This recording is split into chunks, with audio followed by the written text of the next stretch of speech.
Là, tout de suite, à Chaëgne, je vous propose de découvrir de nombreux talents qui valent le détour. Peinture, sculpture, photographie de 7 artistes dans presque autant de lieux qui dessinent un parcours très riche dans tout le bourg. Allez, c'est parti, suivez-moi.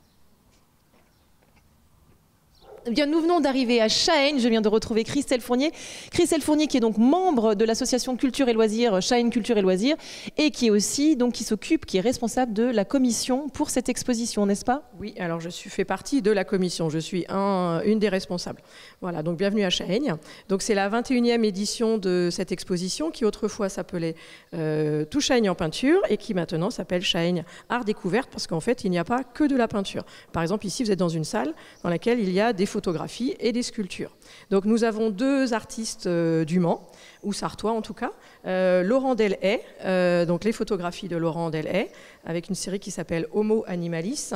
Nous avons fait le choix de lui faire exposer une photographie qui a été taguée lors d'une précédente exposition au château de Sainte-Suzanne en Mayenne. En fait, il exposait ses œuvres qui ont un rapport avec la religion. C'est des reprises de tableaux très célèbres qui ont un lien avec la Bible. Et donc, quelqu'un s'est introduit en pleine nuit dans le donjon pour taguer cette photographie. Mais je lui ai dit que je trouvais que c'était intéressant qu'elle soit là, puisque ça permet de montrer que l'extrémisme concerne différentes religions. Voilà, donc Laurent Delhaye, il est membre d'un groupe qui s'appelle le Poulpe à vapeur et qui se trouve au Mans. Dans le Poulpe à vapeur, il y a aussi Sandra Guillen qui exposait ici l'année dernière ses sculptures et on retrouve Sandra Guillen dans une des photos de Laurent. Oui, donc qui est la photo. En fait, là, donc on a d'habitude c'est des triptyques. Là, on a donc 5 photos. Et donc la sculpture est sur la première photo, donc au-dessus du corps de la jeune femme qui a l'anguille tout à fait au bout. Voilà, donc c'était un clin d'œil qui était intéressant de retrouver Sandra cette année avec cette sculpture qu'on a exposée l'année dernière. Alors, je vais revenir juste sur les artistes avant qu'on parle de Lise Del Medico, qui est très connue. En tout cas, son travail va interpeller certaines personnes, c'est une certitude. Comment vous faites pour choisir vos artistes? Alors, très souvent, en fait, ce sont des gens qu'on a vus à Pulsar. On se rend à Pulsar tous les ans pour repérer des artistes. Ensuite, on les contacte et il se trouve que cette année, tous les artistes que nous exposons nous ont dit oui. Donc, ce sont tous des artistes de notre premier choix. Donc, ça fait quand même très plaisir. Ça montre que notre exposition est connue et incontournable. Voilà, on peut dire devenue incontournable. Voilà. Alors précisément, combien y a-t-il d'artistes d'exposés cette année? Alors cette année, nous avons 7 artistes en tout dans 5 lieux différents, sans compter le restaurant et les vitrines des boutiques du village. Donc vous disiez donc qu'on a de la sculpture et de la peinture et donc de la photographie. Oui, exactement. Voilà, on a ces 3 médiums. Ouais. Très bien. Et donc on a combien de peintres, combien de sculpteurs, combien de... Alors que je ne me trompe pas. Vous avez fait vos devoirs ou pas? Non, j'ai pas révisé. Donc nous avons ici Laurent Delhaye qui fait de la photographie, Lise Del Medico qui est sculptrice. Nous avons 2 peintres dans 2 autres salles communales. Nous avons Sam Phil qui est donc sculpteur mais qui est aussi peintre désormais. Sam Phil qui est également très connu et qui fait un travail magnifique. Voilà. Et ensuite à l'atelier Lutry, nous avons mêlé, alterné photographie et peinture.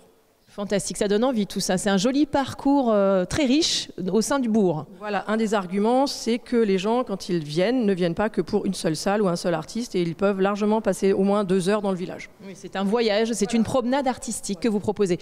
Bon, c'est formidable. Donc là, donc on a parlé évidemment de notre photographe, donc Lise Del Medico, que certains connaissent évidemment, donc qui fait de la sculpture. Oui. Et a priori, c'est un peu japonisant, non? Alors, moi, j'aurais dit un peu bouddhiste. Bon, pourquoi pas, on reste dans l'Orient, dans l'Asie. Voilà, exactement. Et c'est une sculpture qui plaît beaucoup, qui est très douce, qui est très féminine et qui donne envie de caresses, de toucher, même si c'est interdit. Mais alors, oui, c'est de la terre cuite, on n'est pas sur des bronzes. Si, on a aussi des bronzes. Vous en avez un ici, et puis là, je pense qu'on a un alignement de 3 bronzes. Dans l'autre salle, il n'y a que des terres cuites. Donc c'est vrai que c'est très féminin, les courbes sont très belles, il y a le mouvement en plus qui est bien retranscrit. Oui, c'est très doux, voilà, ça plaît énormément. Et effectivement, Lise Del Medico, je sais que j'ai eu la visite d'une dame qui ne venait que pour elle, au départ en tout cas. Ah oui, donc comme quoi, voilà, c'est donc une référence. Bah, tiens, je vais demander son ressenti à cette dame là-bas. Comment vous appelez-vous, madame? Marie-Claude. Marie-Claude. Alors Marie-Claude, comment vous ressentez cette exposition? Comment vous l'appréhendez? Qu'est-ce que ça génère chez vous? Elle pose question, ça nous amène, je pense, à réfléchir à nos relations entre nous. Je trouve que les sculptures sont très agréables, très belles, les mouvements sont très beaux, mais les yeux sont fermés. Je ne trouve, moi par contre, qu'il n'y a pas de communication entre celui qui regarde et la sculpture. C'est peut-être un postulat de l'artiste, justement, c'est un message qu'il y a derrière peut-être. Oui, très certainement, très certainement. On les sent très concentrés sur eux-mêmes et sur une vision intérieure. Donc voilà, c'est la vision de l'artiste, hein, de même que toutes les autres peintures. C'est vrai que c'est spontanément, je ne les mettrais pas chez moi, mais au moins ça a le mérite d'être honnête, mais elles amènent une... Elles interrogent. Elles interrogent, absolument. Elles posent question et je crois que c'est d'abord le rôle de l'artiste, hein, de provoquer, d'interroger et de ne pas se satisfaire de ce que l'on voit habituellement. Écoutez, en tout cas, merci de m'avoir confié votre ressenti. C'était très intéressant. Merci beaucoup. On va partir un petit peu déambuler dans les autres salles. Merci beaucoup. Je vous l'ai dit, Shine Art Découverte, c'est tout un village dédié entièrement à l'art. Là, nous nous trouvons dans un autre lieu avec un artiste qui s'appelle Sam Phil. Bonjour Sam, ça va bien ? Ça va, ça va. Ouais. Alors Sam, moi j'ai envie de parler de votre travail directement. Il y a 3 choses qui m'interpellent. La première, c'est que c'est quand même assez étonnant parce que c'est du bois. Et pourtant, on ne dirait pas que c'est du bois. Oui, oui, c'est du bois que je peins ensuite avec différentes couleurs, ouais, que je mets en relation les unes avec les autres. Alors justement, c'est du bois, mais c'est une seule pièce de bois. C'est ça qu'il faut préciser, c'est qu'en fait, vous taillez dans une seule pièce. Il n'y a pas c'est pas des choses qui se sont juxtaposées les unes aux autres. Non, c'est d'un seul tenant. Les tableaux sculptures, c'est la même chose. Donc voilà quoi. Donc moi, je pars sur un croquis assez succinct. Et puis après, le but du jeu, c'est de m'approprier la matière. Et donc, puis après, il y a comme une relation affective qui se fait avec la pièce. Et puis, donc le but du jeu, c'est qu'elle me surprenne. Et puis, ouais. Mais ce qui est assez étonnant quand même, c'est qu'en règle générale, les gens, quand ils ont envie d'une pièce en bois, ils ont envie de voir les nervures du bois, le bois brut. Et donc, comment ça vous est venu cette idée de peindre justement ? C'est aussi par rapport à la matière en elle-même. Donc c'est du tilleul, et le tilleul, c'est pas un bois extrêmement veiné comme d'autres, comme le séquoia, etc. Ou le noyer, enfin bref. Et donc, et en plus, c'est un bois qui fend pas, donc ça c'est bien, c'est bien.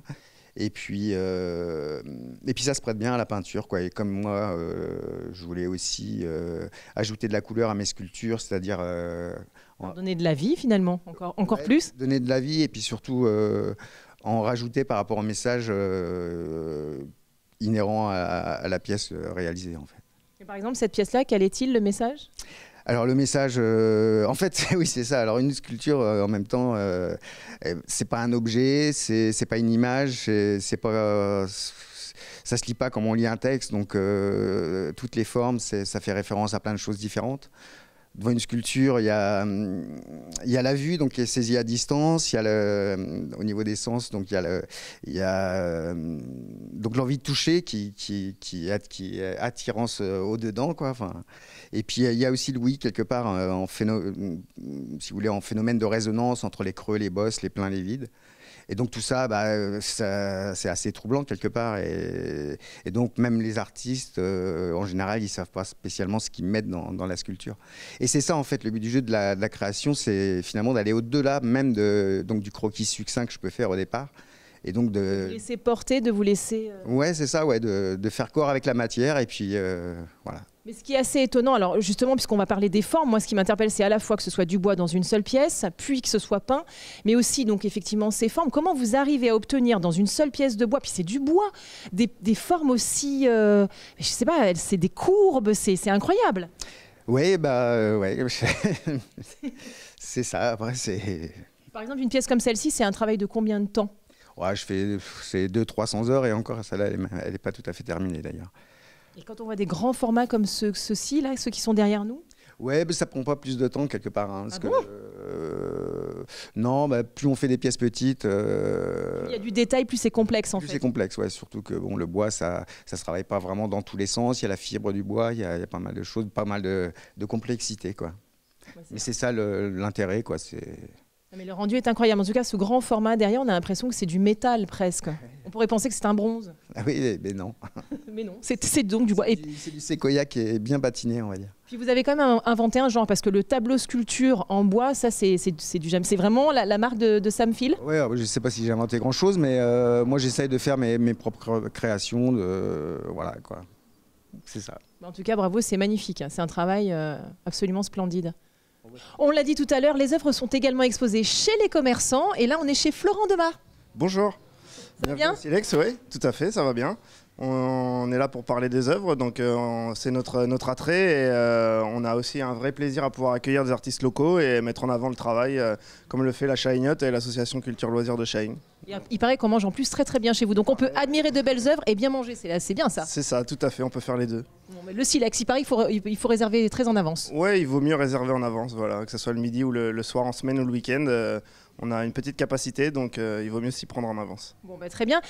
Il faut se rapprocher, Christelle, parce que voilà. Alors Christelle, il y en a pas parlé quand même des bénévoles. Un petit mot pour eux, parce que sans eux, ça serait pas possible tout ça. Oui, voilà, effectivement, on a 2 bénévoles pour chaque permanence, donc ça fait quand même beaucoup de gens, et donc je tenais à les remercier fortement tous les membres de l'association ou pas, voilà, qui acceptent de venir donner 2 heures, 4 heures, multipliées par un certain nombre de jours. Donc sans eux, ça ne serait pas possible.